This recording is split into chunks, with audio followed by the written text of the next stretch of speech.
جی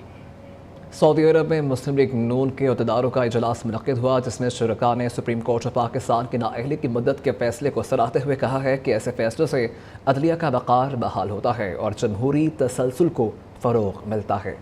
سعودی دارالحکومت ریاض میں نون لیگ سعودی عرب کے صدر شیخ سعید احمد کی صدارت میں ہونے والے اجلاس میں لیگی عہدیداروں کا کہنا تھا کہ سپریم کورٹ آف پاکستان نے نااہلی کے فیصلے کو جس طرح سے واضح کیا ہے، اس کو پوری قوم سراہتی ہے اور اس سے میاں نواز شریف کو جس طرح ایک سازش کے تحت تاحیات نااہل کیا گیا تھا، اس میں بھی انصاف ہوا ہے۔ میاں نواز شریف قوم کے مقبول ترین لیڈر ہیں جو چوتھی بار وزیر اعظم بن کر ملک کی ترقی کو فروغ دیں گے۔ اجلاس سے نون لیگ سعودی عرب کے سینئر نائب صدر محمود الحق ڈوگر،